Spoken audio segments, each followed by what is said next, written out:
Hello and welcome to the ASCO Guidelines podcast, one of ASCO's podcasts delivering timely information to keep you up to date on the latest changes, challenges, and advances in oncology. You can find all the shows, including this one, at asco.org/podcasts. My name is Brittany Harvey, and today I'm interviewing Dr. Charles Loprinzi from Mayo Clinic, co-chair on Cancer Cachexia ASCO Guideline Rapid Recommendation Update. Thank you for being here today, Dr. Loprinzi. It's a pleasure to participate. Then just before we discuss this guideline, I'd like to note that ASCO takes great care in the development of its guidelines and ensuring that the ASCO conflict of interest policy is followed for each guideline. The disclosures of potential conflicts of interest for the guideline panel, including Dr. Loprinzi, who has joined us here today, are available in line with the publication of the guideline in the Journal of Clinical Oncology, which is linked in the show notes. Then to get into the content of this rapid recommendation update, first, Dr. Loprinzi, what prompted this rapid update to the ASCO Management of Cancer Cachexia guideline, which was previously published in 2020? The impetus for the updated guideline was a recent JCO publication regarding the results of a randomized controlled trial looking at olanzapine. This prompted the expert panel to revisit this topic. The trial, conducted in India, involved 124 patients with stomach, hepatopancreatobiliary, or lung cancers as they initiated chemotherapy. Weight gain greater than 5% occurred in 60% of patients in the olanzapine arm versus 9% of the patients in the placebo arm, with a p-value of 0.001 or less. Substantially improved appetite was seen in 43% versus 13% with placebo, also a p-value of less than 0.001. Grade 3 or greater chemotherapy toxicity was less common with olanzapine, 12% versus 37% with placebo, with a p-value of 0.002. No substantial olanzapine-associated toxicity was apparent. There was one evidence of this with olanzapine versus 2 for placebo. So that was the reasons for going ahead with this update. I appreciate that background information. So then based on this updated study on olanzapine, what are the updated recommendations from the expert panel for treating cancer cachexia? So let me start to address this question by reviewing what the 2020 ASCO guidelines published said regarding the management of cancer at cachexia in adults with advanced cancer.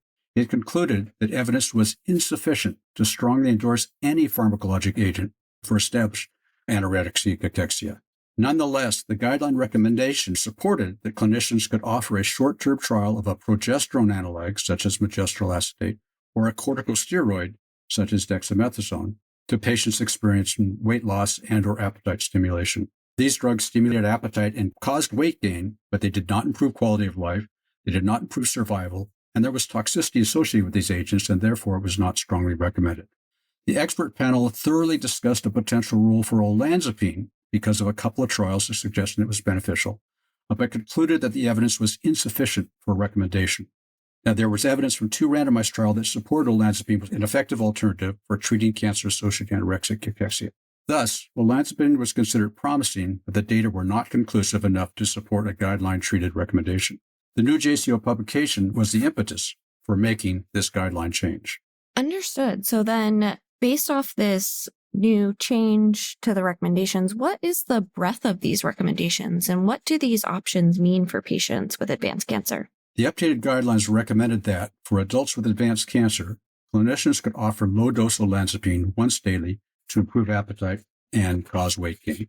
It was noted that the majority of the evidence for this recommendation came from patients with lung or GI cancers, and the largest study enrolled patients who were receiving cytotoxic chemotherapy concurrently. Having said this, there's evidence from the other 2 randomized trials noted above that olanzapine is helpful in patients with a wide variety of cancers, and regardless of whether patients were receiving concomitant chemotherapy. Of note, extensive data support that olanzapine leads to significant appetite stimulation and weight gain in patients without cancer who were taking olanzapine for psychiatric reasons.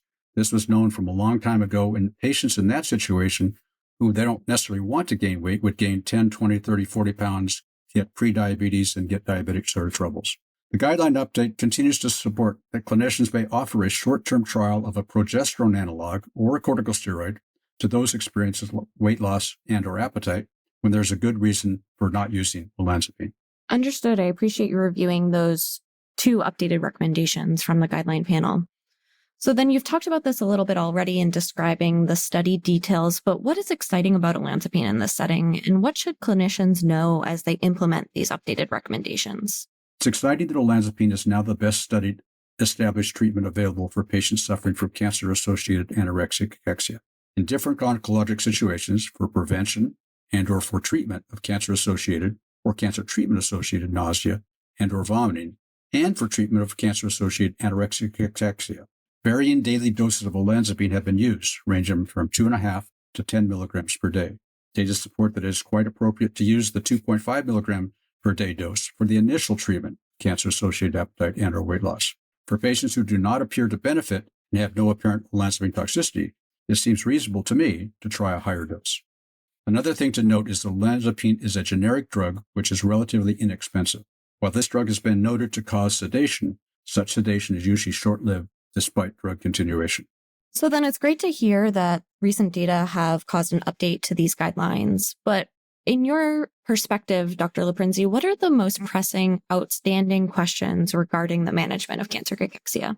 My goodness, you're putting pressure on me. I've been involved with a large number of cancer anorexic cachexia trials for the better part of 4 decades, which did not support as strong an ASCO guideline recommendation as we now have with olanzapine, noting that I was involved with one of the trials that supported that olanzapine was helpful for treating cancer-associated anorexic cachexia.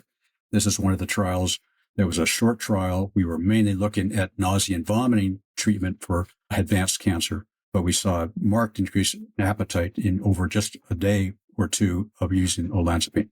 Having said this, there's always room for improvement, and a number of drugs are under development for treatment of cancer-associated anorexic cachexia.